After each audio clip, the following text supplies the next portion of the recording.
Kami mohon perhatian hadirin.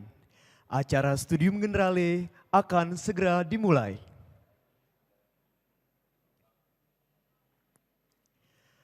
Selamat pagi, salam sejahtera bagi kita semua. Pada hari ini, Rabu 30 Agustus 2023, kita akan mengikuti Studium Generale bersama Guru Besar Antropologi Hukum Fakultas Hukum Universitas Indonesia, Profesor Dr. Anda Sulistiowati Irianto MA, dengan topik Kampus Aman Tanpa Kekerasan Seksual. Acara hari ini akan diawali dengan menyanyikan lagu Kebangsaan Indonesia Raya. Hadirin dimohon berdiri.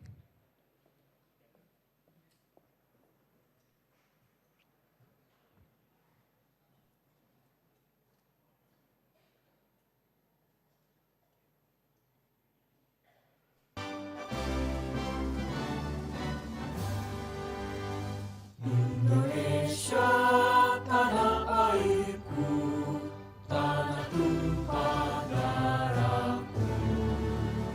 Di sanalah aku berdiri, jadi pandu ibuku. Indonesia kebangsaanku, bangsa dan tanah airku. Marilah kita berseru, Indonesia bersatu. Hiduplah tanahku, hiduplah negeriku, bangsaku, rakyatku semuanya. Bangunlah jiwanya, bangunlah badannya, untuk Indonesia Raya. Indonesia Raya, merdeka, merdeka, tanahku, negeriku yang ku cinta.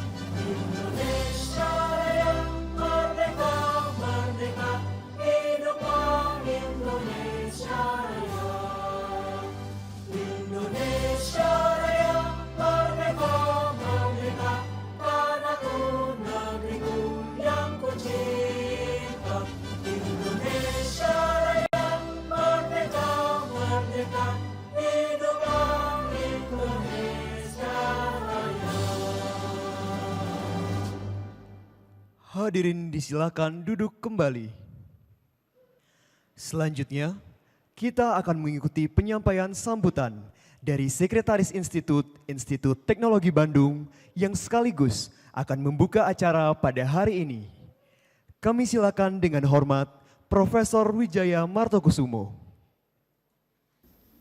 Bismillahirrahmanirrahim. Assalamualaikum warahmatullahi wabarakatuh. Salam sejahtera buat kita semua. Salam sehat. Tentunya selamat pagi buat semua yang hadir di gedung Aula Barat ITB. Saya juga ingin menyapa yang hadir melalui atau mengikuti secara online. Baik, apa kabar rekan-rekan mahasiswa semua? Sehat ya? Ya, seminggu kuliah gimana? Oke ya? Oke ya.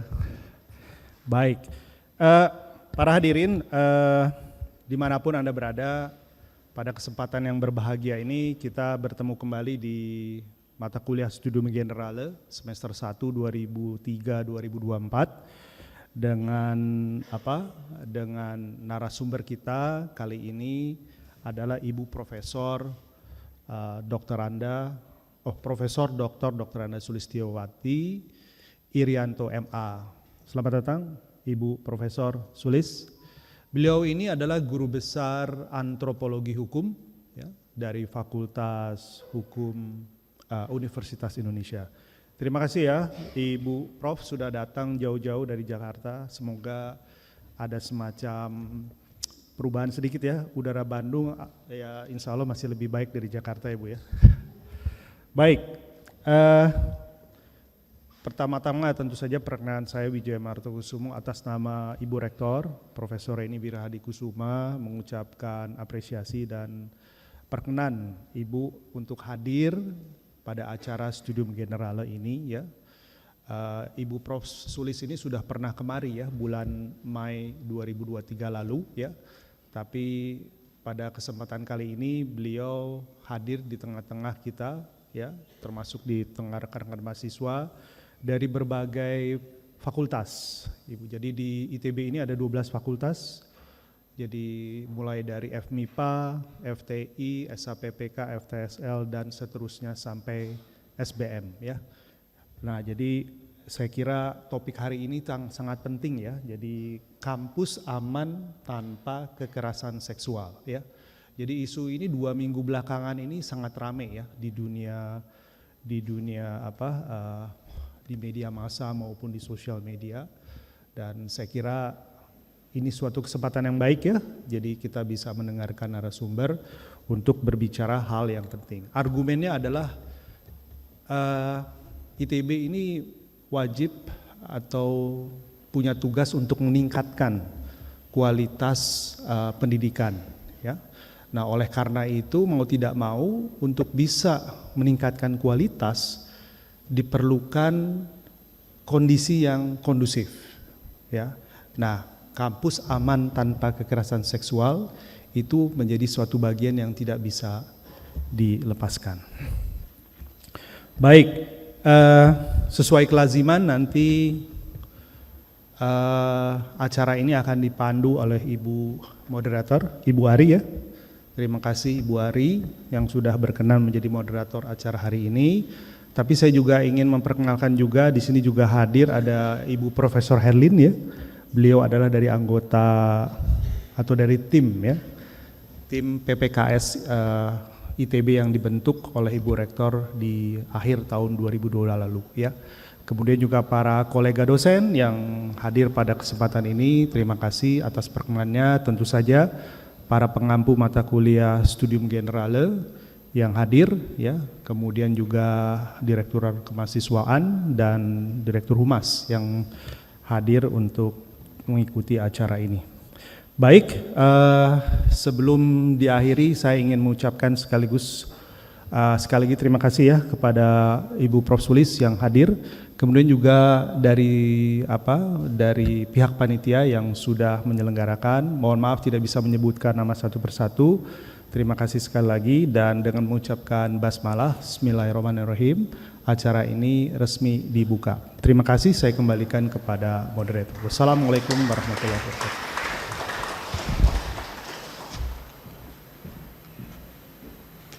Hadirin yang kami hormati, kita akan memasuki acara utama pada hari ini, yaitu Studium Generale yang akan dipandu oleh moderator, yaitu Ibu Ardana Riswari, SSN MA ATHR.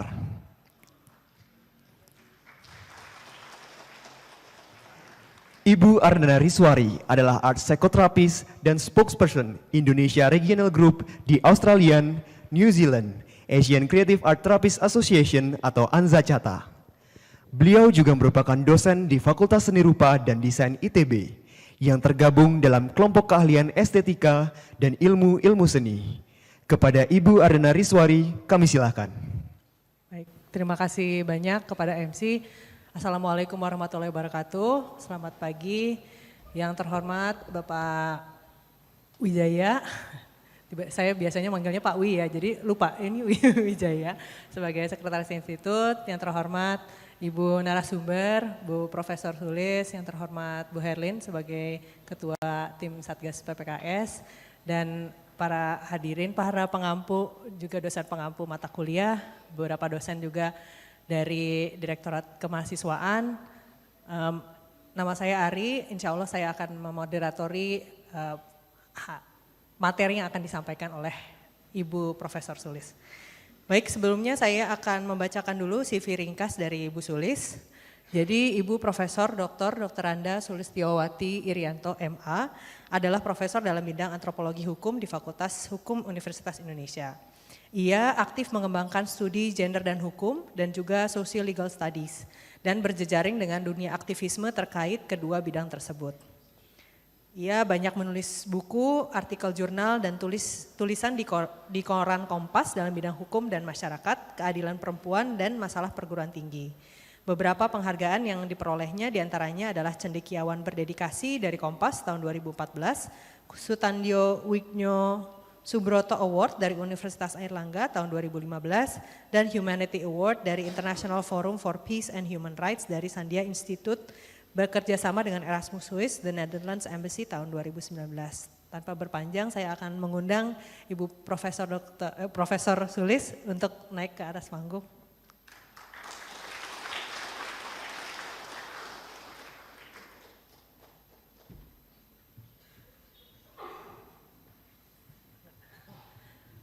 Gimana, Bu? Alhamdulillah bisa hadir di sini. Sehat, Bu? Mangga mic-nya bisa digunakan. Ya, sudah. Terima kasih Bu Ari. Ini kedua kalinya saya berada di ITB. Terima kasih undangannya Prof. Wijaya, Prof. Herlin. Mangga silahkan, mungkin tanpa berpanjang-panjang kita bisa mulai materi. Ada pointer ya? Apakah boleh dibantu pointer? Oh, langsung. Bisa dilihat di sana, Bu. Saya boleh berdiri ya? Boleh, silakan. Selamat pagi teman-teman mahasiswa. Sebagai orang UI saya senang sekali diundang ke ITB ya. Di gedung yang sangat bersejarah, Aula Barat. Ini judulnya Kampus Aman Tanpa Kekerasan Seksual. Boleh pointers atau bilang next? Next kayaknya ya. Oh ya, boleh next? Ya, ini yang akan saya sampaikan. Kekerasan seksual itu tindakan seperti apa sih? Suatu tindakan yang sangat merusak kemanusiaan ya. Oleh karena itu saya sangat menghargai ITB memberikan kegiatan-kegiatan berupa pencegahan, terutama pencegahan itu adalah memberikan literasi, edukasi, hukum sebenarnya. Tapi bukan hanya hukum, interdisiplin ya, karena kalau bicara soal kekerasan seksual berarti harus bicara soal kesehatan reproduksi, ada soal psikologi, ada soal hukum, ada soal sosial gitu ya, karena kan dampaknya secara sosial itu sangat besar, sehingga kekerasan seksual itu tidak mudah untuk diungkap ke permukaan, karena korbannya itu takut ya, dengan segala ancaman-ancaman gitu ya. Karena yang melakukan pastilah orang-orang yang lebih berkuasa darinya. Saya di Fakultas Hukum itu menjadi ketua komite etik, termasuk juga menyidangkan kasus-kasus kekerasan seksual. Meskipun ada Satgas juga ya, jadi kami membantu Satgas. Lalu juga akan saya sampaikan bagaimana hukum merespon kasus-kasus kekerasan seksual ini. Dan kemudian saya akan memberikan datanya supaya teman-teman itu memiliki gambaran bagaimana kasus-kasus kekerasan seksual itu adalah realitas yang membuat kita bertanya-tanya, masa sih kampus, bahkan rumah-rumah ibadah, sekolah-sekolah yang harusnya menjadi tempat yang steril dari tindakan pelanggaran kemanusiaan tapi toh terjadi gitu ya. Lalu juga termasuk data yang ada di kampus. Dan kemudian apa dampaknya bagi Indonesia secara keseluruhan. Karena Indonesia itu tahun 2045 akan memasuki usia 100 tahun gitu. Kita akan jadi bangsa seperti apa? Nggak cukup hanya dengan kemajuan ekonomi menjadi nomor sekian di dunia ya. Tetapi ada soal-soal kemanusiaan yang sangat tersembunyi gitu ya. Nah ini kekerasan seksual bukan tindakan kejahatan kesusilaan. Di KUHP yang lama, saya kira di KUHP yang baru ini pun juga masih ditaruh di heading kejahatan kesusilaan gitu. Padahal ini adalah kejahatan kemanusiaan. Mengapa begitu? Karena korbannya itu memang potensial kehilangan nyawa. Bukan hanya potensial, betul-betul banyak korban kekerasan seksual yang kehilangan nyawa. Peristiwa-peristiwa Mei 98, 65, pokoknya konflik sosial, konflik bersenjata, bahkan di dunia ya, itu juga pasti akan tidak hanya melakukan kejahatan seksual tapi juga menghilangkan nyawa korban. Juga bisa cacat dan trauma seumur hidup yang tidak bisa disembuhkan ya. Lalu juga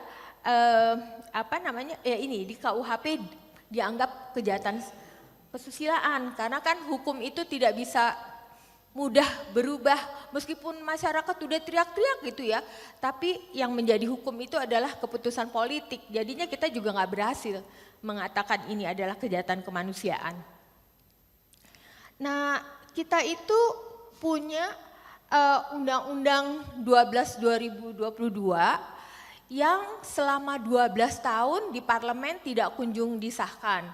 Saya pernah diundang juga oleh salah satu fraksi yang mereka berdebat di dalamnya gitu, yang mengatakan nggak perlu nih undang-undang ini, tunggu aja KUHP gitu ya. Padahal KUHP sama sekali tidak bisa menyentuh tindakan yang begitu complicated ya. Bisa lolos orang dari jeratan definisi kekerasan seksual kalau hanya pakai KUHP gitu kan. Nah sebenarnya bukan hanya 12 tahun dia di parlemen bersembunyi RUU ini, tetapi sejak dari 98 ketika terjadi kasus-kasus kekerasan seksual terhadap perempuan-perempuan muda dari etnis Indonesian Chinese ya. Di Undang-Undang TPKS ini nggak ada secara jelas disampaikan definisi kekerasan seksual itu apa, karena definisinya itu ada di masing-masing jenis-jenis kekerasan seksualnya ya.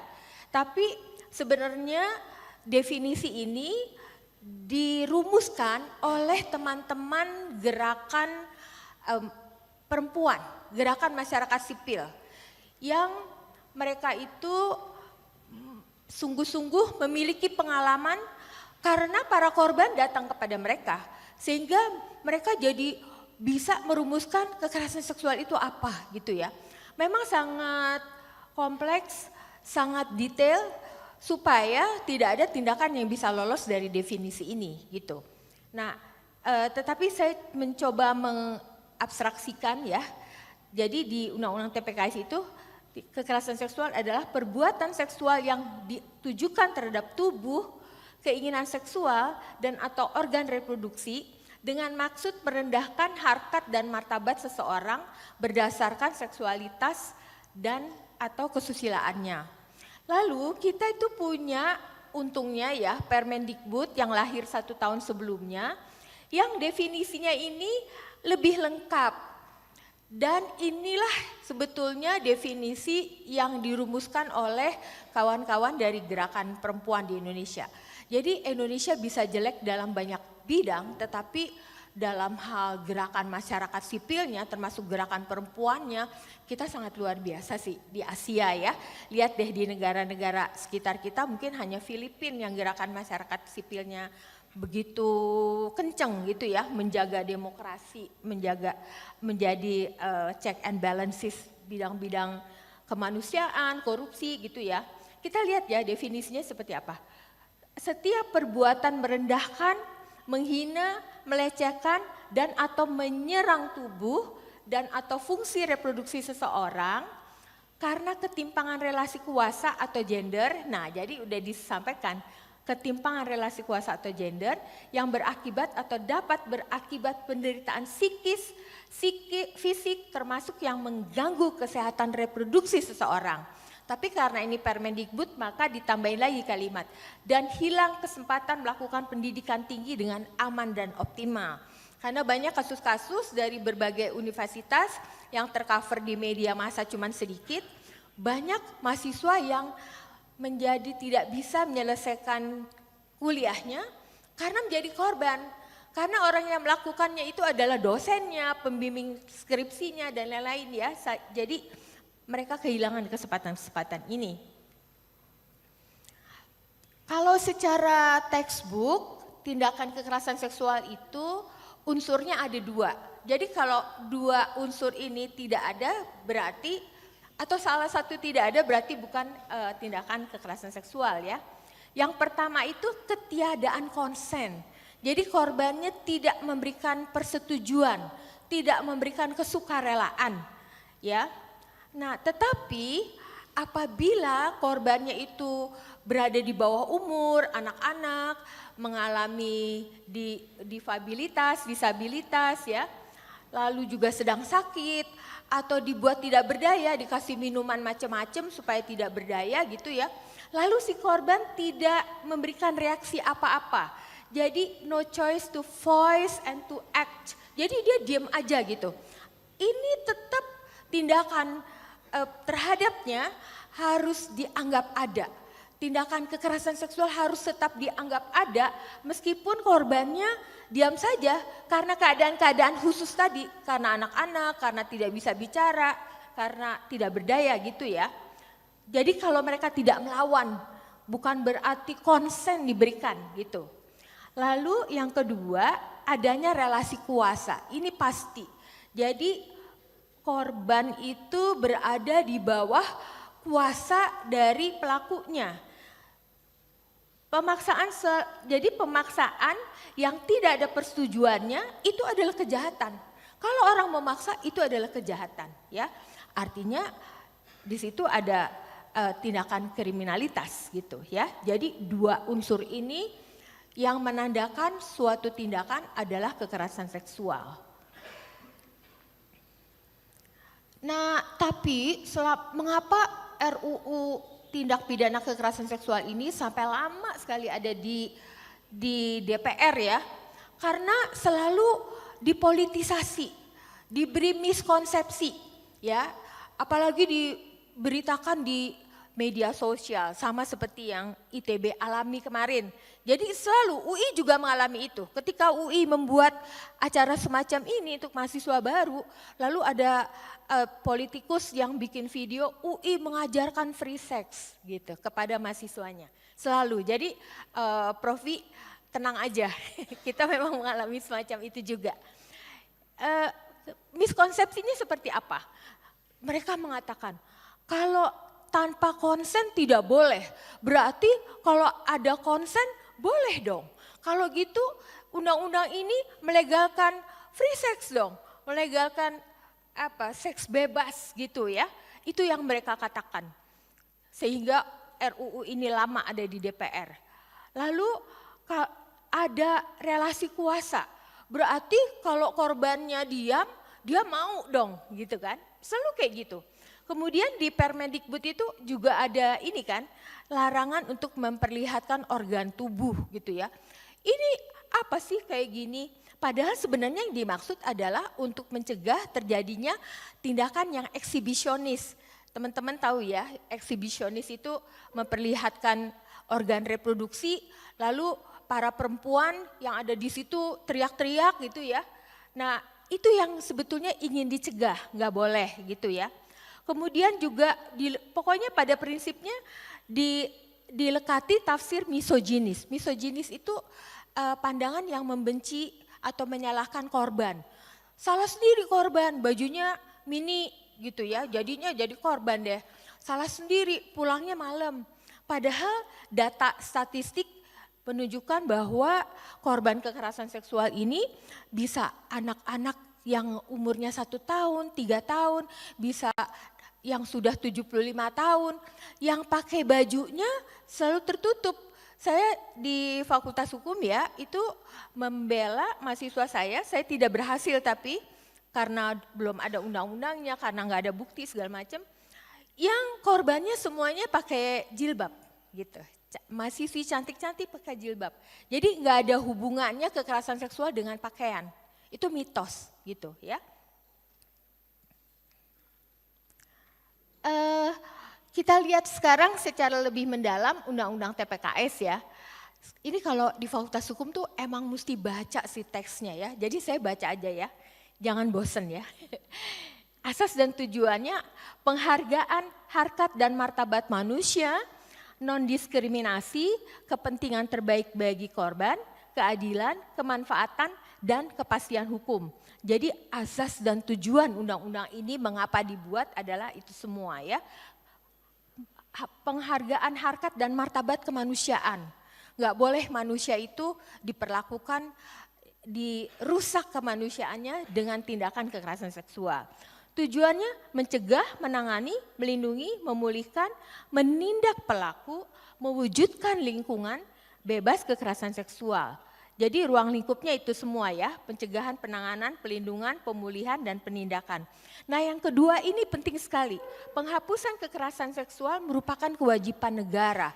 Jadi kalau ada korban kekerasan seksual itu secara berjenjang sampai ke pemerintah daerah, harus negara berwajib melakukan penanganannya, pemulihannya sampai ke rumah sakit dan lain-lain. Sebetulnya sudah lama rumah sakit seperti RSCM karena di dalamnya itu kan dokter-dokter dari UI membuat semacam crisis center. Jadi kalau ada korban-korban kekerasan seksual ditangani di situ, sambil di situ ada polisinya gitu, sehingga satu proses itu bisa dijalankan beberapa hal gitu ya.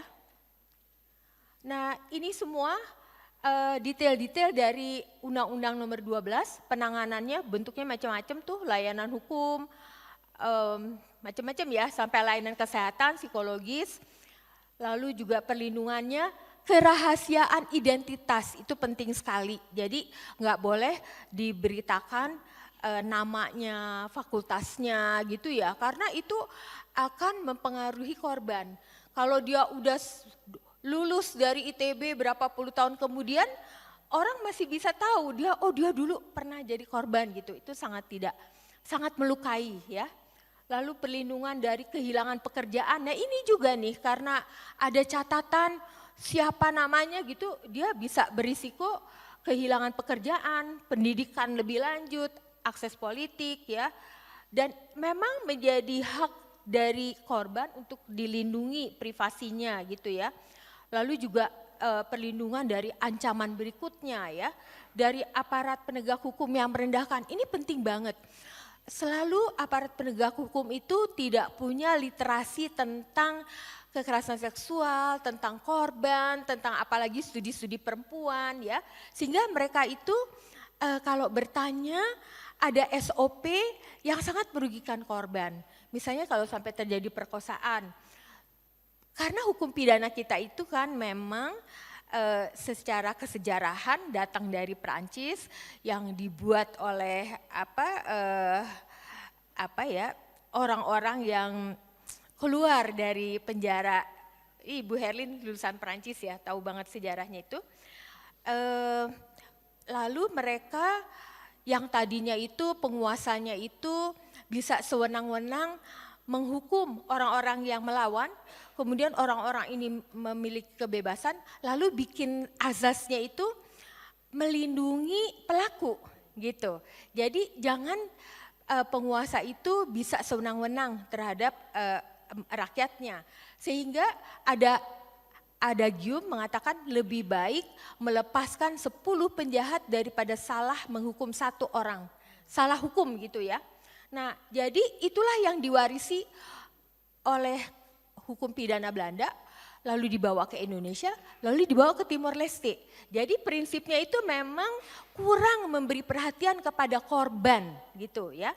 Nah, oleh karena itu jangan heran polisi kalau bertanya kepada korban itu selalu berusaha mencari apakah tindakan itu suka sama suka. Jadi pertanyaannya siapa yang melepas baju, kamu goyang apa enggak gitu-gitu. Aduh pokoknya suatu pertanyaan-pertanyaan yang sangat merendahkan lah ya.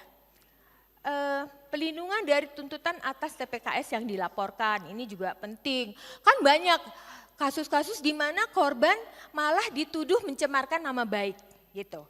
Itu juga terjadi pada dosen-dosen, terjadi pada guru-guru di sekolah ya. Lalu pemulihannya, rehabilitasi macam-macam ini gitu kan ya. Reintegrasi sosial juga penting, jangan sampai orang tuh dikucilkan karena dia justru menjadi korban kekerasan seksual.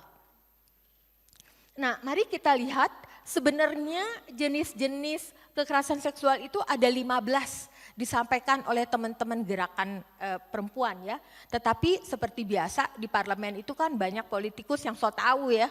Mereka nggak pernah mengalami, nggak pernah melihat sendiri korban seperti apa, dipotong-potong jadi tinggal 9 gitu ya. Nah, pelecehan seksual non fisik, sweet gitu ya. Kenapa sih pelecehan sweet itu dianggap sebagai kekerasan seksual? Jangan menganggap itu sederhana, karena ada mahasiswa selalu di sweet kalau keluar dari rumah kosnya, lalu dia pakai headphone kalau ke kampus ya, kampus UI itu ada rel kereta gitu.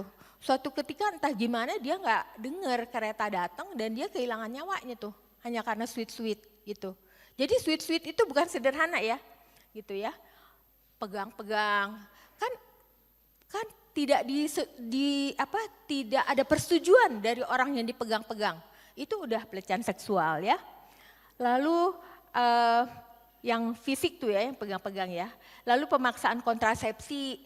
Nah, ini teman-teman hati-hati juga ya kalau bergaul, punya pacar gitu ya, lalu memaksa-maksa pacarnya ini pakai kontrasepsi, sterilisasi gitu ya.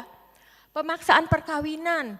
Jadi tuh Indonesia juara di dunia nomor 7 karena banyaknya anak-anak sebelum 18, sebelum 15 dikawinkan oleh orang tuanya. Biasanya penyebabnya adalah kemiskinan. Lalu dampaknya apa?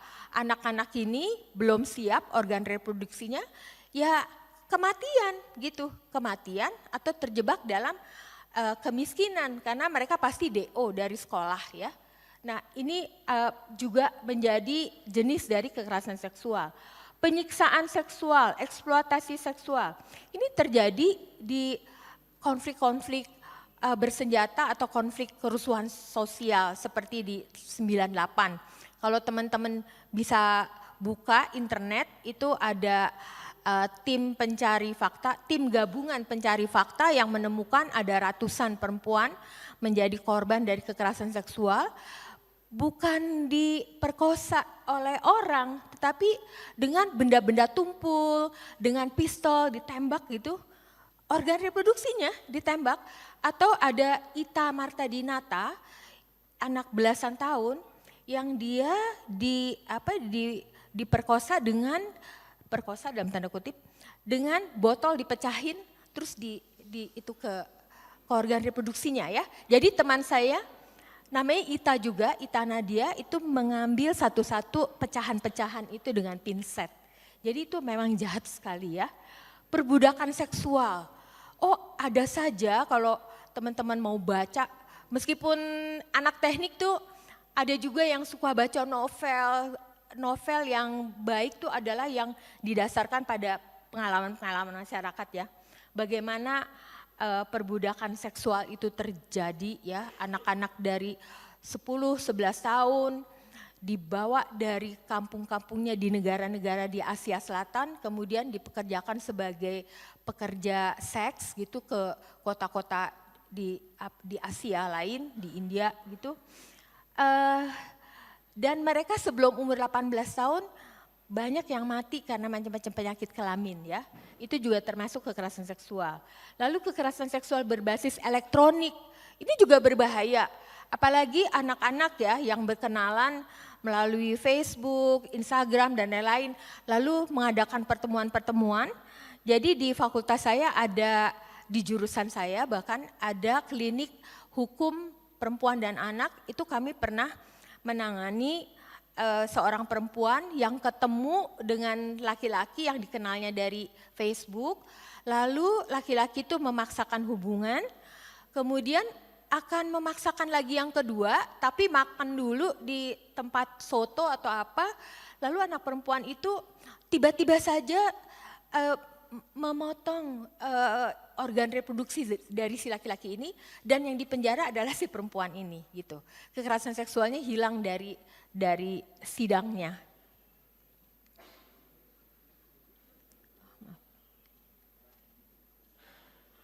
Nah, ini ada lagi jenis-jenis kekerasan seksual. Tapi sebenarnya gini bunyinya di undang-undang itu. Kekerasan seksual juga meliputi. Buat saya itu bermasalah. Kenapa juga meliputi? Karena ini justru core crime, inti dari kejahatan kekerasan seksual. Karena di situ ada perkosaan, ya, persetubuhan terhadap anak. Itu adalah inti dari kekerasan seksual. Seperti tadi saya bilang, hukum itu banyak dilekati oleh persoalan politik. Jadi tindakan-tindakan ini ditaruhnya di KUHP gitu. Atas nama supaya KUHP itu bisa begitu lengkapnya mengatur semua tindak kejahatan ya. Padahal kan sebenarnya apa susahnya ditaruh di sini. Karena kalau ditaruh di KUHP maka hukum acaranya itu prosedur-prosedur beracaranya masih menunggu KUHP, kitab undang-undang hukum acara yang belum ada. Atau juga akan potensial membingungkan polisi, jaksa, hakim kalau ditaruhnya di dua undang-undang yang berbeda ya. Jadi ini ada lagi macam-macam ya, pornografi termasuk, lalu juga pemaksaan pelacuran ya, perdagangan orang. Teman-teman, perdagangan orang itu ada di sekitar hidup kita loh. Jadi orang direkrut dengan tipu-tipuan gitu ya, dikatakan mau nggak kerja di salon, di toko dan lain-lain, tapi ternyata dia diperdagangkan sebagai pekerja seks atau sebagai budak. Saya pernah penelitian tentang buruh migran perempuan Indonesia di Uni Emirat Arab. Jadi saya menemukan banyak sekali atribut-atribut dari perdagangan orang di dalam peristiwa migrasi, menjadikan mereka buruh migran ya. Kalau kita bilang sama hakim, ibu gimana sih, dia kan bekerja, dia dengan konsen pergi ke sana gitu. Tetapi dia tidak bisa melihat bagaimana rekrutmennya, lalu pre-departure stage-nya, dia mengalami tekanan-tekanan, bahkan juga kekerasan seksual. Belum lagi ketika dia sampai di tempat tujuan, di destinasi ya. Lalu sampai pulang kembali ke sini itu semuanya penuh dengan kekerasan-kekerasan, termasuk kekerasan seksual ya. Lalu juga kekerasan seksual dalam rumah tangga itu juga terjadi. Hukum pidana kita mengatur marital rape. Jadi kalau istrinya nggak mau nggak boleh dipaksa gitu ya. Karena itu bisa kekerasan seksual dalam rumah tangga juga. Atau terhadap orang-orang yang ada di rumah itu ya. Pencucian uang yang tindak pidana asalnya merupakan tindak pidana kekerasan seksual. Jadi pelacuran itu sangat berkelindan dengan soal pencucian uang juga ya. Ini ya, oke kita lihat lagi yang lain. Nah ini adalah data gambaran umumnya secara nasional. Waktu itu tahun 2020 COVID ya. Maaf ya saya belum update datanya, tetapi saya ingin tunjukkan aja. Jadi kira-kira ada 5.000 ternyata kekerasan seksual di ranah domestik, yaitu yang pelakunya dikenal oleh korban, lebih banyak ada 3.000 daripada kekerasan seksual yang terjadi di ranah publik, di jalanan gitu ya. Nah ini yang di ranah domestik perlu saya sampaikan pelakunya siapa aja. Tadi kan yang dikenal oleh korban, paling banyak tuh pacar tuh. Jadi teman-teman perempuan hati-hati ya, kalau pacarnya mau macam-macam, itu kekerasan seksualnya lebih banyak oleh pacar. Lalu ayah kandung, bayangkan dong ayah kandung itu ayah kita melakukan kekerasan seksual terhadap anaknya. Belum lama tuh kami ribut karena ada di Pulau Buru anak 5 tahun, 7 tahun diperkosa oleh bapaknya, yang 5 tahun meninggal, yang 7 tahun masuk rumah sakit ya. Ayah tiri, paman, suami, kakak, kakek, wah banyak tuh majikan semuanya ya. Dan ini yang di ranah publik, dosen, guru ngaji, guru, atasan, ya itu paling banyak tetangga ya, paling banyak teman. Teman ini juga ternyata harus diwaspadai. Bukan saya mengatakan friendship tidak penting, tapi dalam realitasnya ada kayak gini. Nah ini jenis-jenis yang tadi itu, yang 9. Paling banyak apa? Perkosaan. Ya, nomor 2 pelecehan seksual. Jadi ini tindakan yang betul-betul ada dalam kenyataan. Ini dikumpulkan oleh Komnas Perempuan ya, yang datang dari berbagai daerah, dari Aceh sampai Papua. Jadi waktu undang-undang ini di take down dari prolegnas sebelum disahkan, mereka bikin sidang rakyat selama 3 hari 3 malam atau 4 hari. Dari Aceh sampai Papua melalui Zoom itu mereka menceritakan bagaimana kekerasan seksual terjadi di wilayah-wilayah mereka ya. Sehingga akhirnya memaksa undang-undang ini jadi gitu ya. Itu yang melakukan adalah lembaga penyedia layanan Komnas Perempuan bekerja sama dengan NGO-NGO di daerah. Ini yang korbannya anak-anak. Coba ya, anak-anak itu pelakunya siapa? Guru olahraga, guru agama, guru komputer, dan macam-macam, bahkan ada kepala sekolah juga. Nah ini di kampus sekarang ya, ada media-media yang bikin penelitian tuh waktu 2019 ya, 174 kasus kekerasan seksual di 79 kampus. Jadi banyak banget ya. Dan ini yang terlaporkan. Yang tidak terlaporkan jauh lebih banyak karena ini selalu menjadi puncak gunung es ya. Dan pada umumnya mereka korban itu tidak mau melapor tuh 93%. Tidak mau melapor karena ngerasa udah laporan, udah malu tapi nggak diatasi persoalannya gitu kan ya. Lalu ini BEM UI. BEM UI ini kreatif, nggak ada pertolongan. Dari mana-mana mereka menolong diri sendiri ya dengan membuat Hope Helps. Saya kira yang namanya Hope Helps bukan hanya di UI hari ini, tapi di berbagai universitas juga. Mungkin BEM ITB juga punya Hope Helps. Dan mereka membuat website, diceritakan di situ kasus-kasusnya ya, cukup banyak. Pelakunya nih teman, korban, pacar, mantan pacar, macam-macam lah tuh ya. Nah ini yang disampaikan oleh Komnas Perempuan, pelakunya paling banyak siapa? Dosen gitu ya. Karena dosen punya kuasa lebih terhadap mahasiswanya ya. Bisa juga profesor nih. Nah ini kasus-kasus yang kasus posisinya ya. Kasus ini saya sendiri yang, bukan. Ini yang dibuat oleh mahasiswa, Hope Helps. Jadi ada 2 macam ini, nanti ini boleh dimiliki PowerPoint-nya oleh teman-teman, silakan. Nanti bisa baca sendiri. Nah ini catatan yang dibuat oleh dosen dan ini saya sendiri yang menangani. Jadi ada seorang mahasiswa setelah 1 tahun kejadiannya baru dia berani melapor kepada dosen pembimbingnya. Lalu dosen pembimbingnya menyampaikan ini kepada saya karena saya itu mengampu kuliah gender dan hukum. Jadi pertama kali tahun 92 gitu kami membuat kuliah gender dan hukum yang kemudian kami pergi dari Fakultas Hukum di Syahkuala sampai Cendrawasih. Hari ini ada 100 fakultas hukum punya mata kuliah gender dan hukum semacam itu seperti di UI. Nah karena si dosen pembimbing ini tidak berani karena pelakunya adalah temannya di bidang studi dia. Jadi dia perginya ke saya. Jadi ada seorang melapor, kemudian semakin banyak, 2, 3, 4, 5 gitu korban-korbannya ini. Pelakunya 1, pelakunya adalah dosen yang mengajarkan kepada mahasiswanya hukum acara pidana. Kalau luka robek itu jam berapa sampai jam berapa itu berarti suka sama suka. Kalau jam berapa sampai jam berapa itu berarti pemaksaan. Dan dia sendiri yang melakukan ini gitu ya. Jadi anak ini bimbingan skripsinya.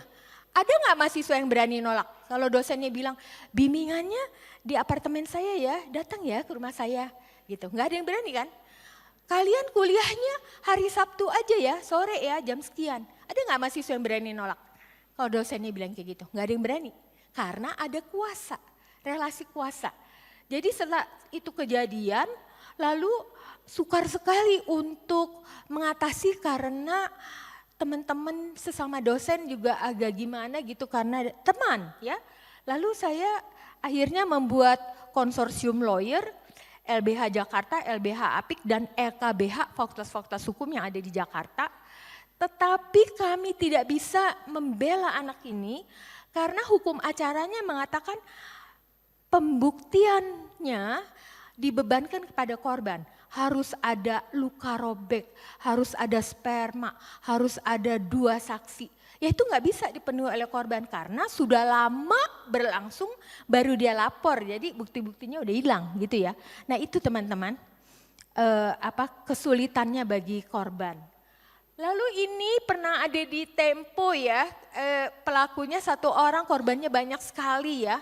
Ini cukup memalukan bagi kami yang di cover ini di UI gitu ya. Nanti teman-teman baca sendiri aja. Nah kemudian korban sendiri pada umumnya justru dia yang dikriminalisasi.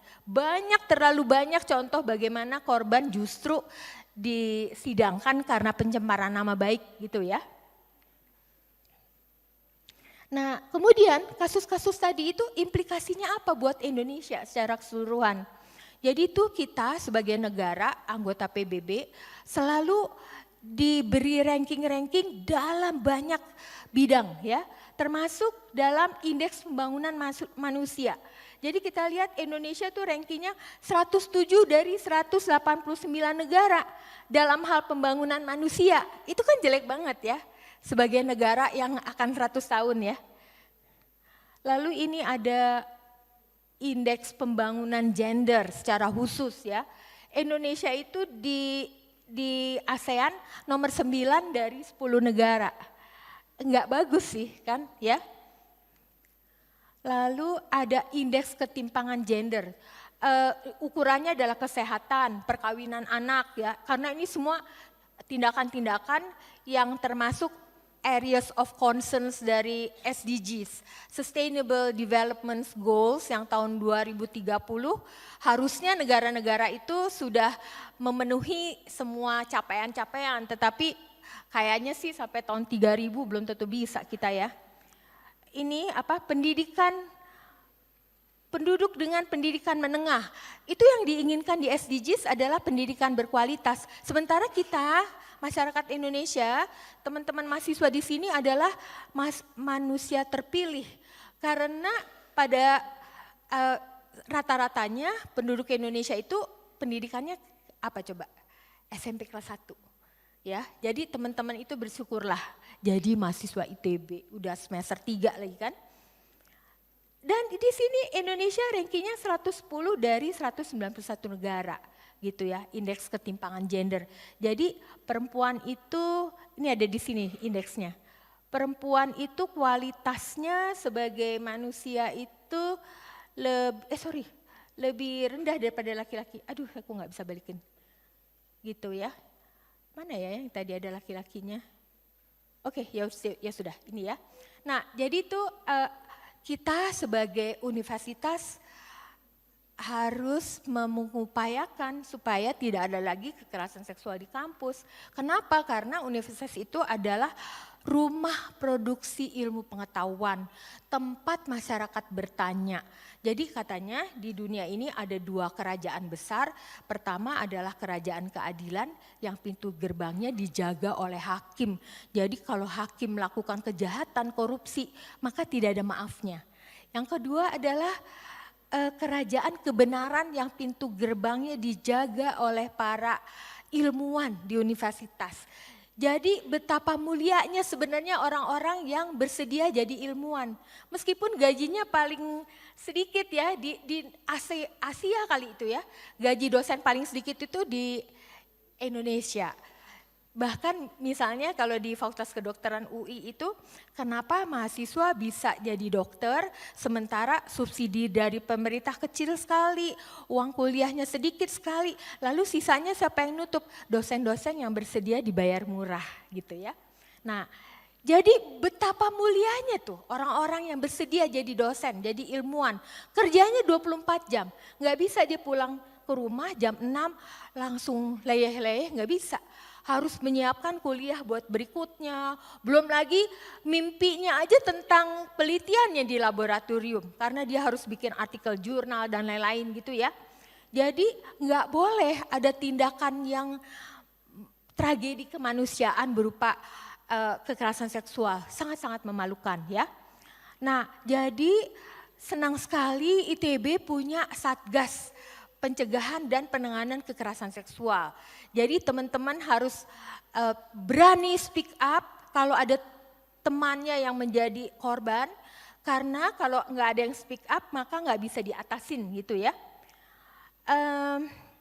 Juga kita lihat bahwa kekerasan seksual itu berkelindan dengan berbagai macam indeks yang menentukan posisi Indonesia ada di mana di mata dunia gitu ya. Nanti 2045 tuh kita nggak cukup hanya dengan makmur secara ekonomi, itu pun juga belum, tidak secara otomatis karena harus mampu memanfaatkan jendela demografi, menghasilkan anak-anak muda Indonesia yang pintar. Karena hari ini Indonesia nggak bisa lagi bilang kami itu kaya raya dengan tambang, hutan, udah nggak ada, itu semua udah habis dieksploitasi ya, sampai kita banjir gitu kan, hutannya udah hilang. Setiap hari kehilangan berapa lapangan bola dari hutan-hutan itu. Jadi apa dong yang bisa dijual? Adalah kepintaran, hasil kepintaran dari manusia-manusia muda Indonesia dalam bidang sains, teknologi, kesenian, bikin film, bikin produk-produk kuliner dan kerajinan tangan, batik dan lain-lain gitu ya. Nah ini nanti tahun 2050 banyak lembaga-lembaga dunia yang sudah meramalkan akan terjadi abad keemasan Asia. Nomor 1 macan Asia itu adalah Cina, nomor 2 India, lalu nomor 3 tuh diramalkan siapa gitu. Indonesia kan suka GR gitu, kita nih nanti nih yang nomor 4, nomor 3 gitu kan ya. Oh itu enggak otomatis. Jadi kemampuan untuk menghasilkan orang-orang yang punya integritas, enggak mudah tergoda oleh korupsi ya. Nah itu harus dicamkan nanti kalau kita udah lulus tuh jangan mau tergoda oleh kekuasaan dan uang. Itu sangat memalukan. Memalukan alma mater kita kan. Saya selalu bilang itu juga sama anak-anak UI ya. Nah ini apakah Indonesia akan jadi nomor berapa akan sangat tergantung bagaimana Indonesia 2045 gitu ya. Terima kasih. Terima kasih banyak Bu Sulis. Mungkin sekedar pengingat kalau misalnya ada mahasiswa atau mahasiswi yang dari tadi mendengar mungkin merasa terpicu, mungkin bisa kalau sekarang agak nggak enak ya, tadi ya ada shame ya Bu ya kalau misalnya yang melekat kepada korban sebetulnya. Nah tapi kalau misalnya ada yang merasa terpicu boleh mungkin take a break dulu, atau kalau misalnya agak malu juga untuk melakukan itu, jangan lupa nanti di akhir acara mungkin bisa menyampaikan. Kebetulan ada juga beberapa anggota dari tim Satgas PPKS yang hadir yang bisa membantu. Di sini juga ada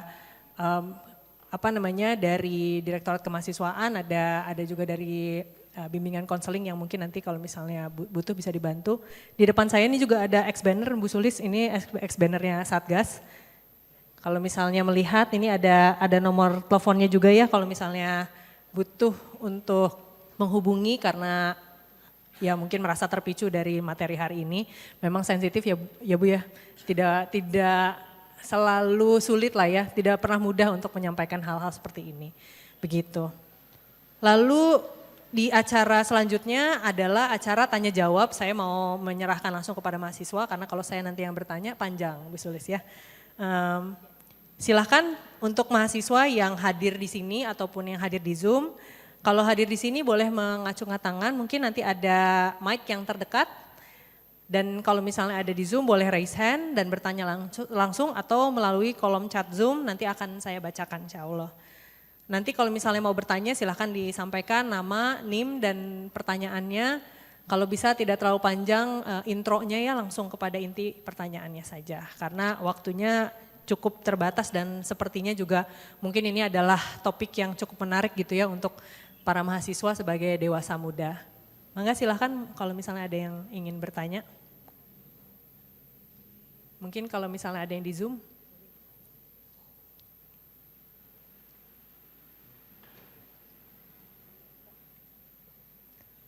Belum ada ini malu-malu atau bagaimana? Oh ada satu, silakan Mas.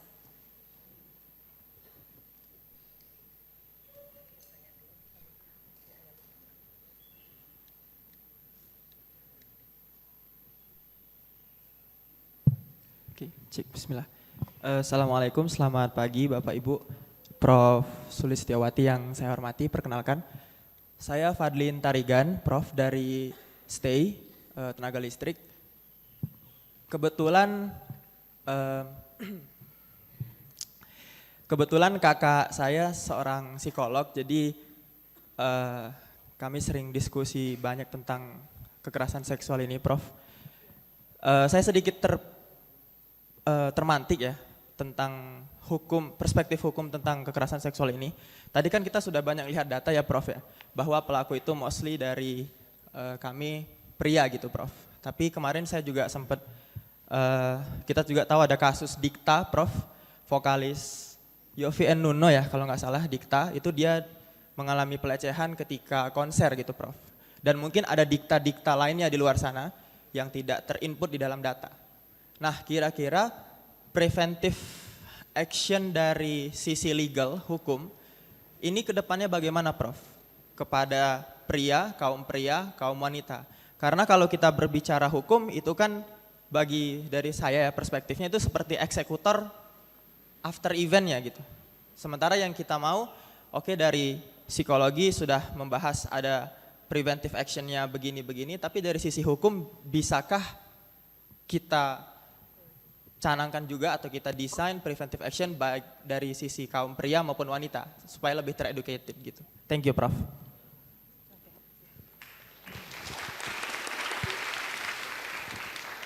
Terima kasih atas pertanyaannya. Apakah korbannya selalu perempuan, gitu kan? Tidak. Kalau anak-anak tuh banyak laki-laki menjadi korban dari kekerasan seksual. Pedofil ya, pernah dengar ya, itu kan anak laki-laki. Tapi sebenarnya persoalannya menjadi bukan soal laki atau perempuan, melainkan soal relasi kuasa. Waktu saya penelitian di Uni Emirat Arab itu ada pekerja domestik, pekerja rumah tangga Indonesia yang di suhu yang sangat panas 40 derajat Celcius ya, dia bisa lari mencari pertolongan ke embassy, ke crisis center. Ternyata dia itu setiap hari harus memberikan sexual service kepada madam. Jadi itu perempuan menjadi pelaku dari kekerasan seksual terhadap perempuan. Kenapa bisa? Karena yang satu punya kuasa besar banget sebagai majikan. Dan itu dilakukan terhadap underdannya, subordinate-nya gitu kan, pekerja rumah tangganya gitu. Bisa. Jadi bukan soal laki dan perempuan. Dan yang hukum itu tidak mengatakan laki dan perempuan, siapapun. Selalu hukum itu setiap orang, siapa saja gitu ya. Setiap orang, barang siapa melakukan. Berarti tidak ada soal laki dan perempuannya juga gitu. Gitu ya. Mungkin juga terkait tadi ya kalau misalnya kita bicara tentang relasi kuasa laki-laki dan perempuan, nah itu yang biasanya suka agak abstrak ya sebetulnya Bu. Artinya kalau misalnya kita merujuk kembali ke landasan yang sebelumnya disampaikan, tadi ada tujuan untuk merendahkan harkat dan martabat. Mungkin kalau misalnya di kasusnya selebriti, nah itu mungkin jadi agak rancu karena apakah melakukan tersebut untuk merendahkan harkat dan martabat selebritinya tersebut atau karena fansnya ini segitu ngefansnya sehingga mengatakan hal-hal yang tidak sesuai gitu. Itu lumayan menarik sih sebagai fenomena rasanya gitu. Ya, memang wilayahnya cukup abu-abu ya soal relasi kuasa ini ya. Gitulah kekerasan seksual memang banyak dinamikanya. Jadi memang betul-betul harus dianalisis. Karena kita nggak boleh salah dalam menghukum orang. Di pidana itu prinsipnya kayak gitu. Karena kalau sudah salah sulit dipulihkan. Jadi tuh pembuktian dalam pidana itu harus akurat, harus presisi gitu. Itu penting jadinya. Baik, terima kasih atas pertanyaannya dan juga atas jawabannya Bu Sulis. Mungkin kita lanjut ke Zoom ya, ada yang sudah raise hand, silahkan. Ada Sultan Fadilah. Assalamualaikum warahmatullahi wabarakatuh. Perkenalkan saya Fadil, 1572033. Mohon maaf belum bisa on cam. Izin bertanya terkait UU TPKS pasal 14 itu Kan ada yang dicantumkan mentransmisi informasi elektronik dokumen bermuatan seksual itu terkena tindak pidana, tapi sistemnya itu delik aduan ya Bu ya. Sebagaimana kita tahu kan kekerasan seksual itu kan sangat berbahaya Bu ya. Kenapa hanya delik aduan gitu Bu untuk penyebaran konten pornografi yang dilakukan oleh orang tanpa konsennya korban gitu. Seperti itu. Terima kasih. Terima kasih, silakan Bu. Terima kasih ya. Tadi saya mengatakan bahwa hukum itu sebenarnya kalau mahasiswa S1 nih di Fakultas Hukum baru masuk gitu, dosennya bilang hukum itu pentingnya adalah tujuannya memang menjaga masyarakat dari kejahatan dan keserakahan gitu ya, termasuk juga tindakan-tindakan kejahatan ini secara teks. Tapi di dalam proses perumusannya di parlemen itu terjadi debat-debat, bargaining ya, sampai kan ada partai politik yang mengatakan undang-undang ini nggak penting gitu ya, undang-undang tindak pidana kekerasan seksual. Jadi yang lahir itu sebenarnya adalah hasil dari bargaining politik, sehingga ada saja pasal-pasal yang kesulitan untuk betul-betul mengatasi persoalan. Ya, jadi harus ada delik aduan karena itu emang prinsip dalam banyak tindakan pidana itu didasarkan pada delik aduan gitu ya, termasuk konten-konten pornografi. Jadi kalau orangnya nggak ngadu ya nggak ada persoalan gitu jadinya. Itu memang selalu kayak gitu.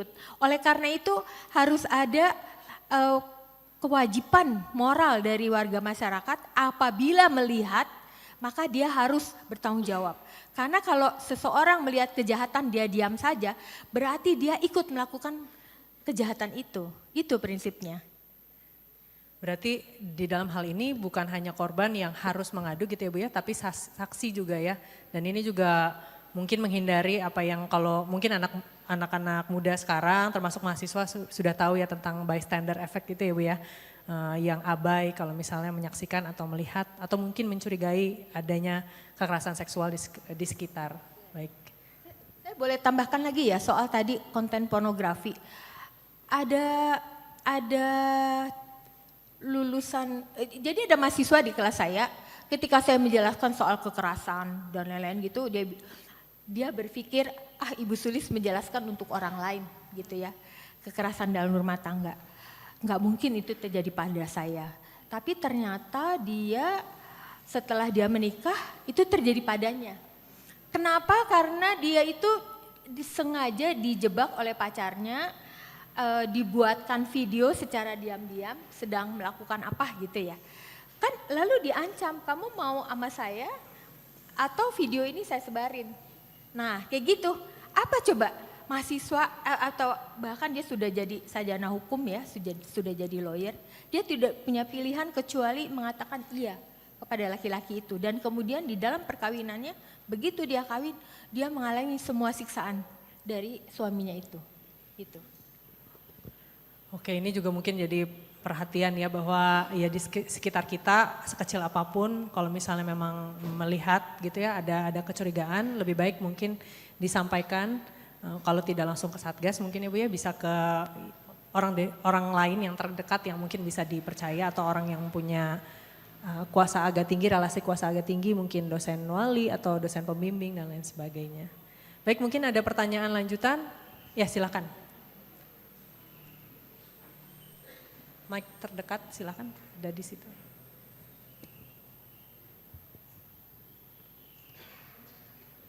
Baik, Ibu Moderator, terima kasih atas kesempatannya. Sebelumnya selamat siang, perkenalkan nama saya Rizky Heno Akbari. Saya merupakan mahasiswa inbound pertukaran mahasiswa Merdeka di Institut Teknologi Bandung. Saya berasal dari Institut Teknologi Sumatera. Jadi di sini saya ingin bertanya mengenai privasi. Tadi Ibu Profesor menyinggung mengenai masalah privasi terhadap klien atau orang yang mengalami kekerasan seksual maupun orang yang menjadi pelaku. Nah, di sini tuh terjadi sebuah permasalahan Ibu, di mana media yang bertugas untuk memberitakan kejadian tersebut itu terkadang melanggar privasi tersebut, baik dari segi korban maupun segi pelaku gitu, di mana masih dalam hal penyelidikan lah gitu Bu. Nah, pertanyaan saya di sini Bu, apakah ada regulasi terhadap media yang dimana ketika memberitakan kasus kekerasan seksual ini terdapat sensor gitu. Bagaimanapun juga media juga perlu memberitakan itu juga terkait terus terang dari kasus itu sendiri. Sekian, terima kasih. Baik, Selamat terima siang. kasih. Silakan Bu. Terima kasih untuk pertanyaannya. Sebenarnya para jurnalis itu ada kode etik tuh. Nggak boleh memberitakan kejadian-kejadian semacam ini dengan justru yang terjadi tuh adalah media itu sangat ada, tidak semuanya ya, tapi kebanyakan itu justru senang memberitakan yang sensasional gitu supaya ratingnya naik ya. Itu sih yang sangat tidak beretika. Tapi sebagai warga masyarakat kita bisa mengadukan media semacam itu kepada Dewan Pers untuk diberikan sanksi-sanksi. Dan juga saya melihat ada teman-teman misalnya AJI, Aliansi Jurnalisme Indonesia kalau nggak salah ya, atau Aliansi Jurnalis Indonesia, mereka membuat pelatihan-pelatihan supaya para jurnalisnya menghormati orang-orang yang diberitakan supaya tidak hanya mementingkan rating, tapi mementingkan etika gitu. Setuju kita harus bersuara kepada media-media yang buruk semacam ini, karena dampaknya sangat panjang bagi korban. Terima kasih. Baik, semoga ini ya bisa dipahami dan juga sebetulnya ini juga informasi baru untuk saya gitu ya, bahwa sebetulnya ada tempat pengaduannya Ibu ya, yaitu tadi Dewan Pers sama juga AJI itu ya, Aliansi Jurnalis Indonesia ya.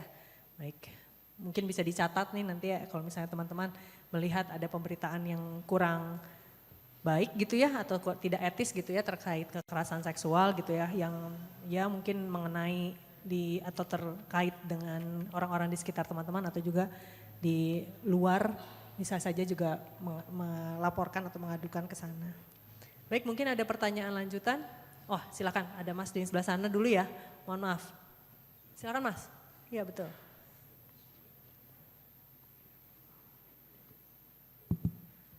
Selamat siang semuanya, perkenalkan nama saya Muhammad Fadlan Ramon dari Fakultas Sekolah Bisnis dan Manajemen, dan saya ingin nanya ke Prof. Irianto untuk penerapan RUU TPKS yang baru ini, apakah berlaku juga untuk pekerja TKA yang misalnya berada di daerah Hong Kong, Malaysia, daerah Timur Tengah, dan bagaimana cara kinerja lakukan penerapan hukumnya di sana. Terima kasih.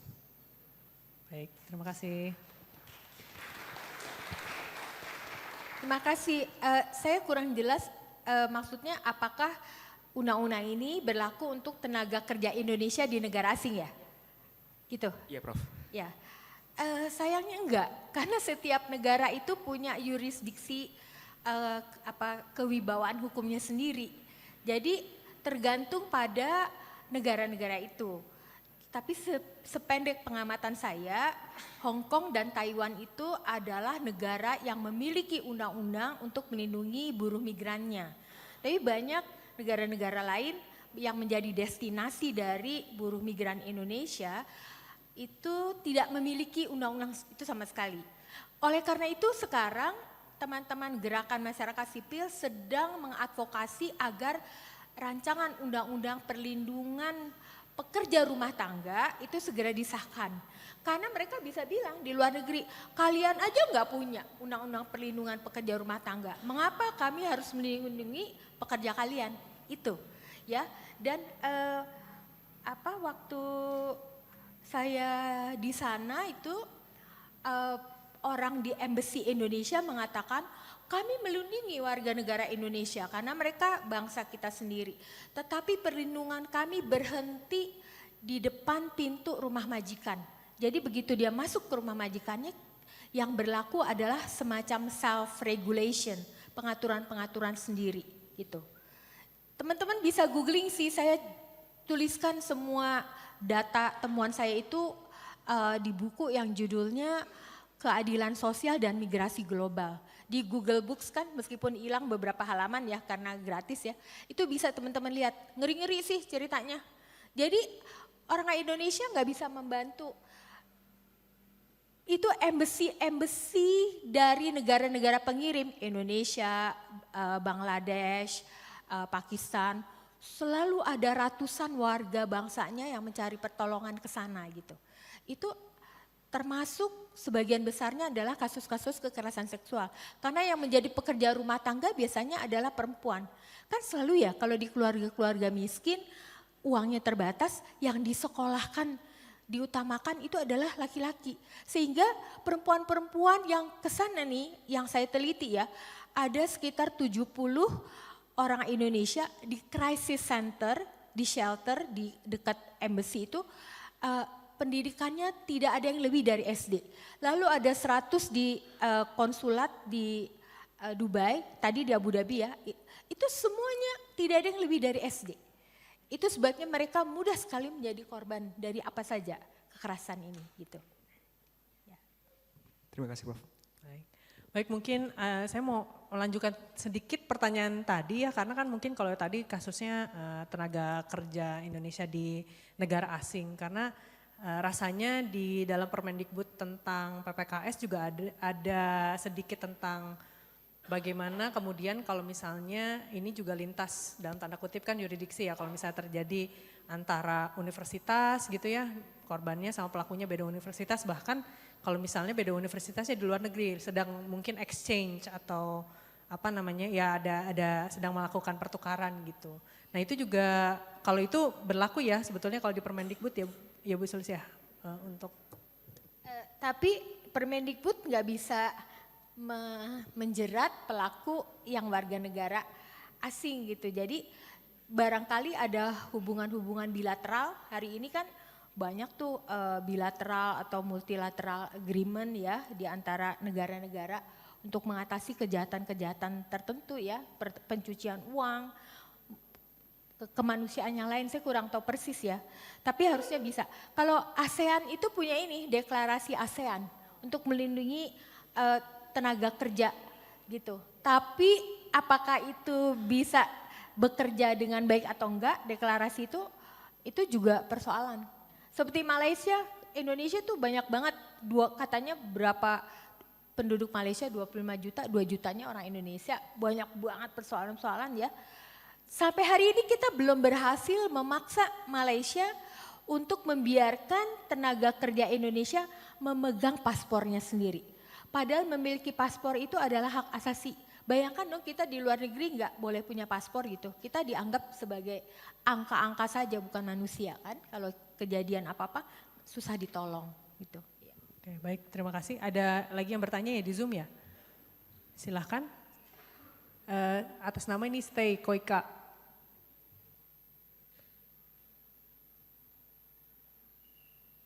Apakah sudah bisa on mic?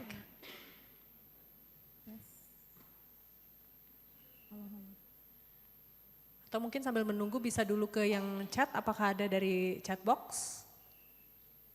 Halo, tes. Kedengar.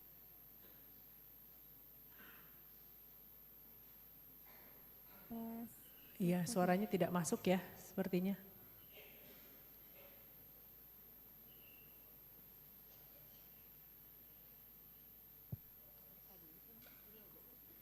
Atau mau di sini dulu atau yang dari chat box Zoom? Tadi ada, apakah ada tadi ya dari chat box?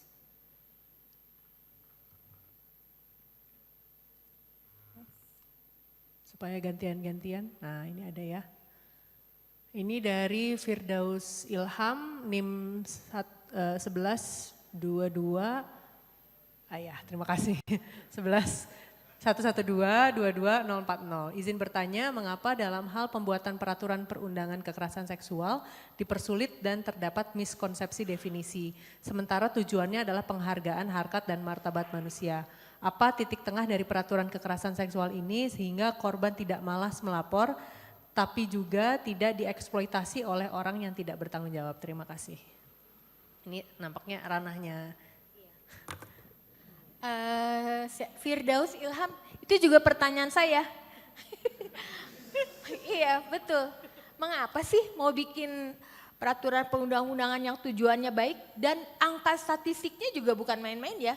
Dalam 2 jam ada 3 korban di Indonesia. Itu kan suatu kerugian besar kalau kita tidak memiliki undang-undangnya sehingga korban nggak bisa dipulihkan ya. Tetapi mengapa di DPR itu selalu ada kesulitan-kesulitan. Jadi saudara-saudara jangan salah memilih anggota DPR nanti ya tahun depan ya. Periksa dulu tuh mereka siapa. Gitu. Karena kalau mereka udah duduk di sana tuh gajinya berapa banyak uang pajak kita yang harus kita bayar untuk mereka. Dan mereka tidak melakukan apa yang baik buat kita gitu. Ya, itu sih. Lalu apa titik tengah, apa solusinya maksudnya ya? Harus ada kegiatan literasi semacam ini. Edukasi hukum, literasi hukum tentang apa yang boleh dan tidak boleh dilakukan. Saya kira tidak perlu orang itu melek hukum itu menjadi keharusan supaya kita nggak bisa dibodoh-bodohin. Supaya kalau ada persoalan hukum dengan kita bisa mendapatkan keadilan. Dan melek hukum itu sebetulnya juga hak asasi. Jadi nggak perlu sekolah di fakultas hukum sampai 4 tahun, 5 tahun. Tapi sekarang ini saudara bisa klik macam-macam instrumen hukum yang penting dan bisa belajar sendiri menurut saya gitu. Betul, terima kasih banyak. Bu Sulis, saya jadi teringat juga bahwa memang TPKS ini juga dibuat karena memang tidak ada perlindungan hukum di kelompok tertentu ya Bu ya, yaitu adalah terutama mungkinnya perempuan usia dewasa ya, jadi sudah bukan anak-anak lagi, tapi juga tidak ada di dalam relasi pernikahan ya, seperti itu ya, karena kan kalau KDRT sebelumnya sudah menjadi pidana, tapi untuk hal-hal yang kalau di mahasiswa tuh dia semacam tidak terlindungi sebelumnya, ada kelompok masyarakat yang memang kalau ini kena, ini kemana, ini agak sulit. Betul ya Bu Sulis ya? Kalau tidak saya salah pahami. Baik, kalau begitu silahkan kalau misalnya ada pertanyaan lagi, tadi ada dari sebelah sini dulu ya, tadi kayaknya mbaknya yang pakai kerudung hitam, kacamata, silahkan.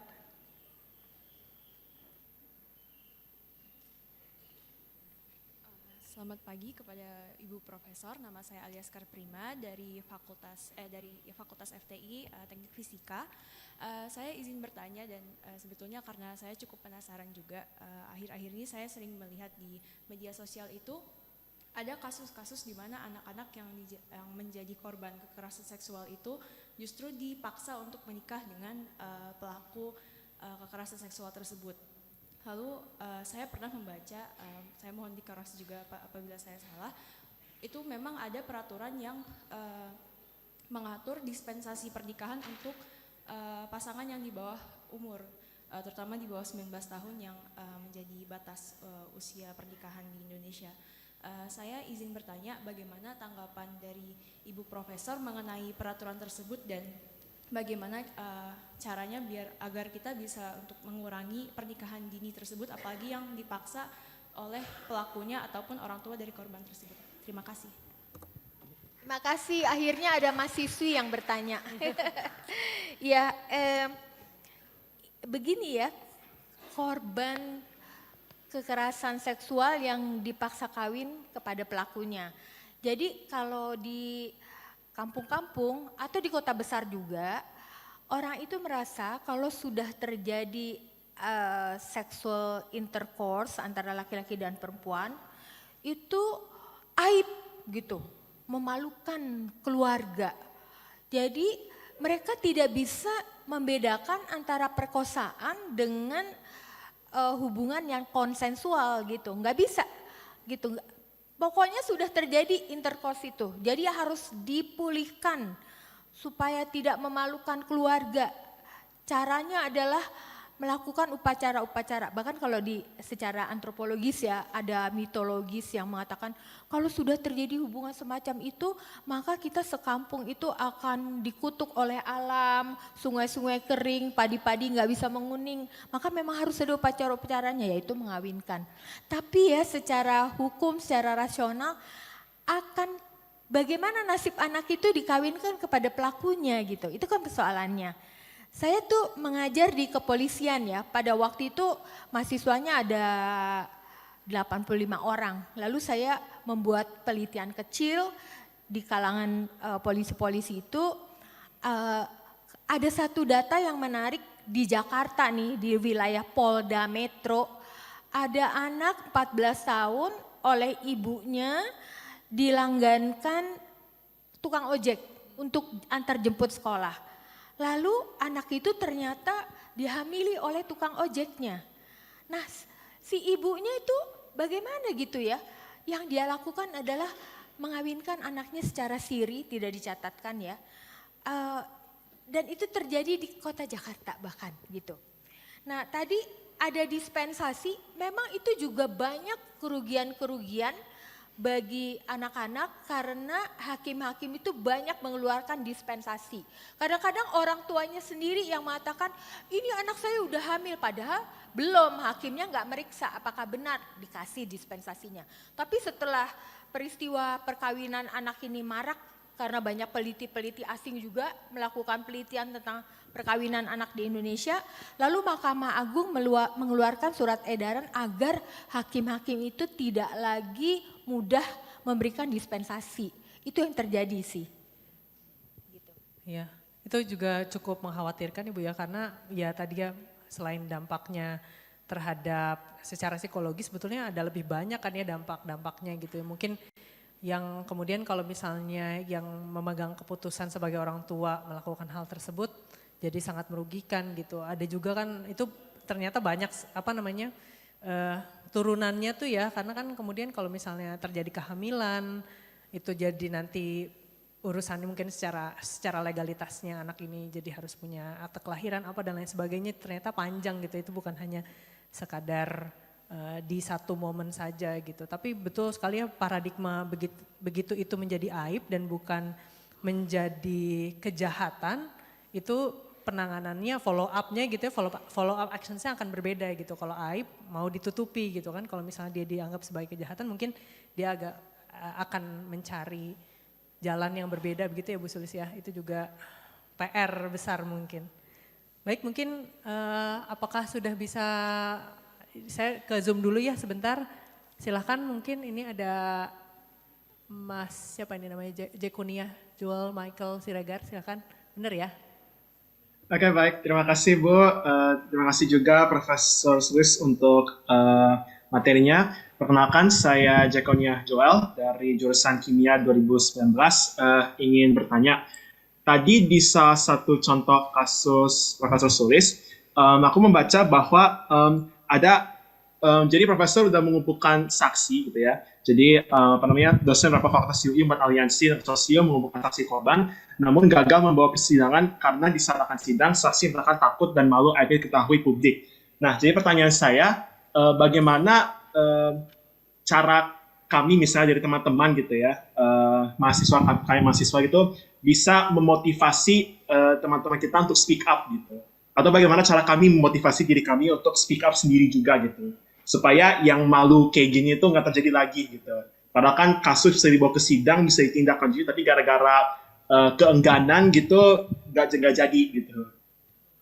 Bang lebih itu sih pertanyaan. Makasih Profesor. Baik, terima kasih. Silakan Bu Sulis. Terima kasih pertanyaannya. Sekarang kita udah punya undang-undang TPKS, polisi tidak boleh menolak sekarang. Jadi kalau misalnya bahkan pembuktian yang tadi saya bilang sperma, luka robek dan lain-lain nggak bisa, maka kesaksian korban harus bisa dipercaya. Undang-undang itu sekarang meng-encourage kita untuk berani speak up, berani melapor.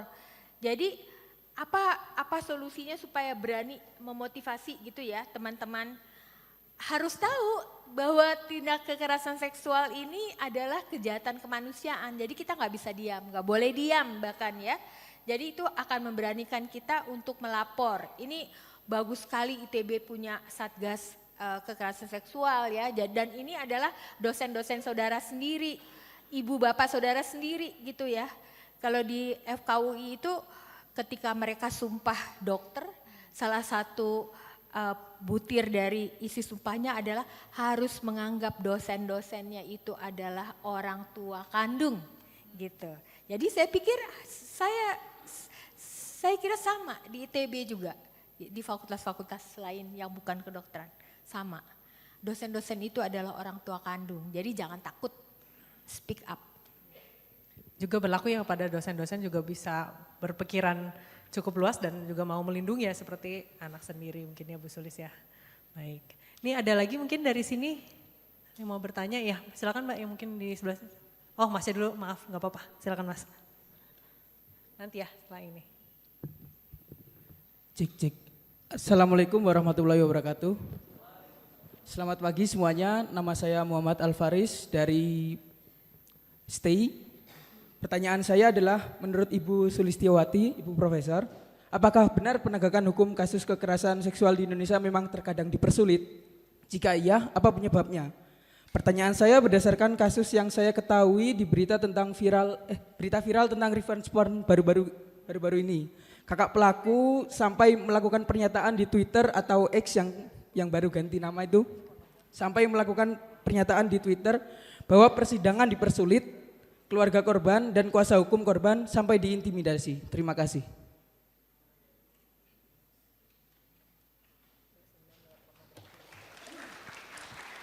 Ini terkait dengan ini ya, diancam dengan konten-konten pornografi yang isinya itu adalah si korban di dalam konten itu ya. Ya itu banyak banget kasus yang semacam itu. Polisi tuh kadang-kadang di dalam penelitian saya ya dengan para polisi sendiri, mereka cerita tentang kasus-kasus bagaimana korbannya itu dibuatkan video-video secara tersembunyi, lalu si pelakunya mengancam, lalu dilaporkan oleh orang tua korban ke polisi, ya supaya pelakunya dihukum. Tetapi kemudian si polisinya mengatakan kepada si orang tua korban ini justru anak ibu akan bisa dijerat oleh undang-undang pornografi, bayangin. Padahal dia itu dipaksa untuk berada di konten-konten itu ya. Jadi polisi itu memang harus memiliki perspektif berdasarkan literasi semacam ini juga. Nah, untungnya di kepolisian itu diperjuangkan sudah sejak lama puluhan tahun yang lalu oleh para polwan. Mereka memiliki unit pengaduan khusus. Dulu namanya apa ya, sekarang udah berubah lagi. Pokoknya unit yang official ada di dalam struktur kepolisian yang menangani khusus kasus-kasus semacam ini. Yang korbannya adalah perempuan, anak, ya bisa juga laki-laki kan, gitu. Kalau anak itu nggak boleh dibedakan, laki dan perempuan sama gitu. Ya, jadi ada Mas unit di kepolisian yang menangani kasus-kasus itu. Gitu. Tapi artinya juga ya memang tetap banyak terjadi gitu ya, bahwa ini juga bukan fenomenanya mungkin makin lama juga makin potensial untuk terjadi gitu, karena ya sekarang dunia mayanya makin luas ya Bu Sulis ya. Ini juga salah satu hal, meskipun sudah berhati-hati ya ada saja tadi ya, walaupun mungkin di awalnya videonya bukan atas dasar suka sama suka gitu ya, tetap aja gitu ada celah-celah di mana itu jadi terjadi gitu ya mungkin. Baik, mungkin sebelum ke sini Mbak yang tadi, silakan Mbak.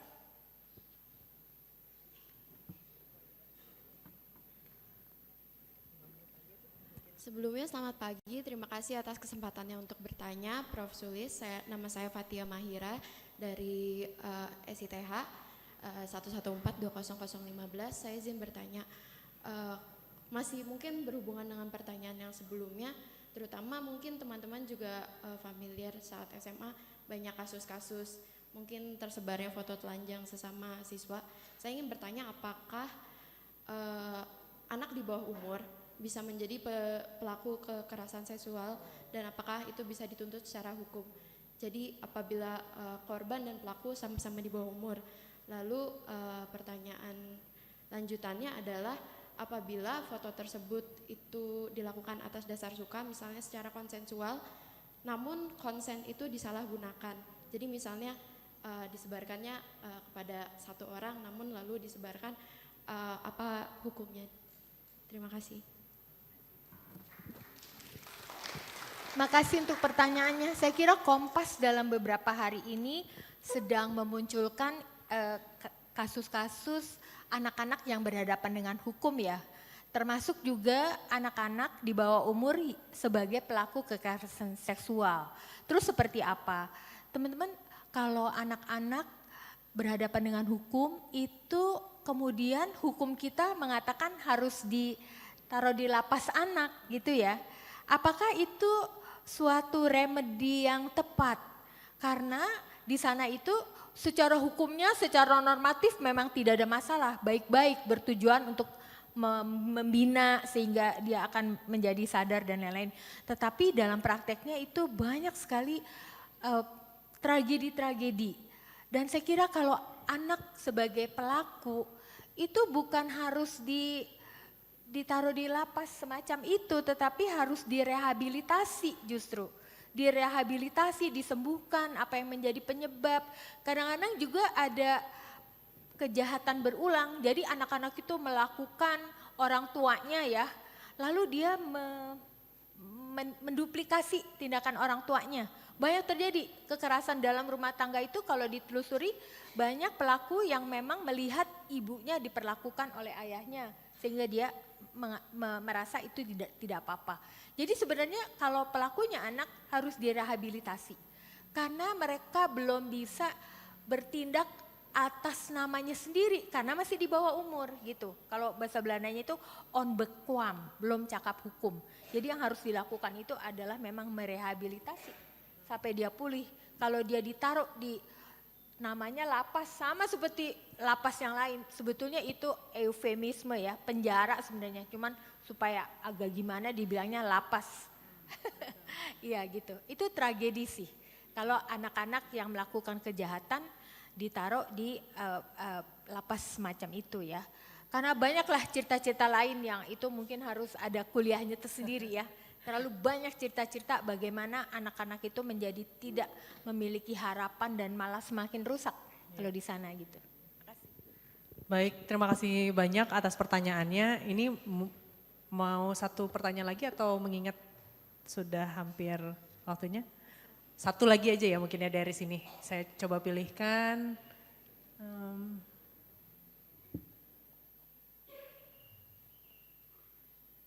Oke, mungkin yang atas kali ya, yang dari Kiflan Yuda Abuk dari YouTube ini ternyata Prof.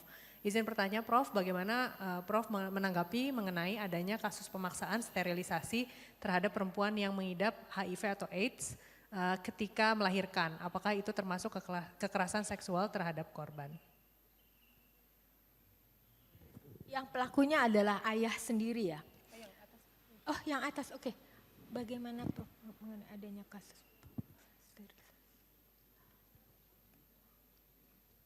Oh ini yang apa? Seseorang yang memiliki apa? HIV/AIDS, lalu dia diminta untuk sterilisasi. Aduh saya nggak tahu, saya nggak bisa jawab ini. Nggak ada hubungannya sama kekerasan seksual kayaknya ya? Enggak sih kalau kayak gini kasusnya. Ini kan kewenangan dokter mestinya. Kalau ini diperintahkan oleh dokter ya enggak dong, enggak kekerasan seksual. Karena ada persoalan dengan HIV/AIDS-nya, jadi dia nggak boleh hamil atau apa ya.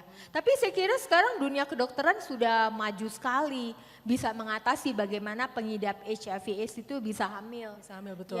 Ya, saya kira itu jawabannya. Ya. Lalu yang kedua mau dijawab juga? Ya. Saya pernah membaca beberapa cerita tentang kekerasan seksual di lingkungan rumah tangga. Kejahatan tersebut sebagian besar dilakukan oleh pihak ayah sehingga korban terjebak dalam perasaan tidak mempunyai tempat yang aman, baik di dalam maupun di luar rumah. Dalam kasus seperti ini, apa yang dapat dilakukan oleh pihak luar yang melihat atau mendengar kekerasan seksual yang terjadi? Mengapa mereka sering diam saja padahal tahu ada kejahatan yang terjadi? Itu tidak boleh diam, karena kalau dia diam berarti dia ikut melakukan kejahatan itu. Ya, ini banyak banget ayah-ayah yang menjadi pelaku kekerasan seksual. Banyak sekali, itu ditunjukkan oleh data statistik juga ya, oleh Komnas Perempuan dan Kementerian Pemberdayaan Perempuan dan Anak, banyak datanya gitu. Dan kalau kita melihat itu nggak boleh diam, karena kalau kita diam kita ikut melakukan kejahatan tersebut. Betul. Kalau untuk pengaduannya bisa ke KPAI ya betul ya Bu Sulis ya untuk yang anak? Ke polisi. Oh ke polisi bisa langsung. Ke polisi ya. Oke, baik. Terima kasih banyak atas semua pertanyaannya, antusiasmenya para mahasiswa yang hadir di sini dan juga di Zoom. Mungkin saat ini saya akan melanjutkan acara. Sebelumnya terima kasih banyak juga untuk Bu Sulis, Profesor Dr. Anda Sulistiawati Irianto MA atas kehadirannya. Ini rasanya antusiasmenya sebetulnya masih banyak ya. Mungkin untuk teman-teman mahasiswa yang mau berkontak langsung dengan Bu Sulis bisa melalui nanti ya ada mungkin kanal-kanalnya ya.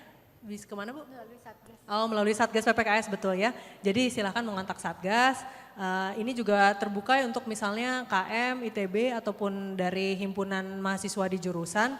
Kalau misalnya merasa bahwa ini sesuatu hal yang signifikan, pencegahan ya terutama ya, bukan penanganan ya, karena kalau penanganannya artinya sudah terlambat ya. Jadi pencegahan kekerasan seksual bisa menghubungi ke Satgas juga gitu ya.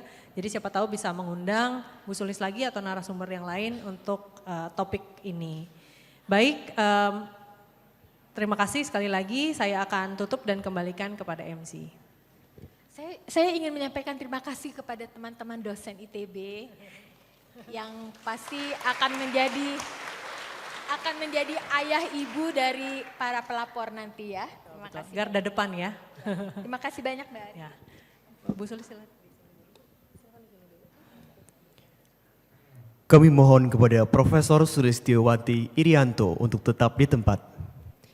Selanjutnya, Sekretaris Institut ITB akan memberikan piagam penghargaan kepada Profesor Dr. Anda Sulistiawati Irianto MA. Kepada Profesor Wijaya Martokusumo, kami silakan.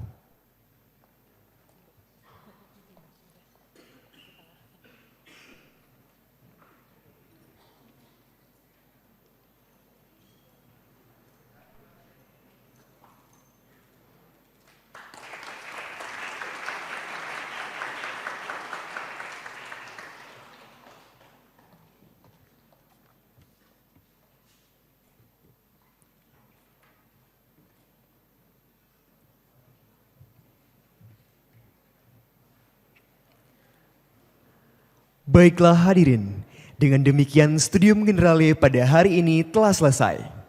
Kepada peserta mata kuliah, kami mohon untuk mengisi survei sebagai salah satu resume perkuliahan yang dapat diakses pada link bit.ly/survei PPKS ITB seperti yang tertera pada layar. Terima kasih atas perhatian hadirin dalam mengikuti acara ini. Selamat siang, salam sehat selalu.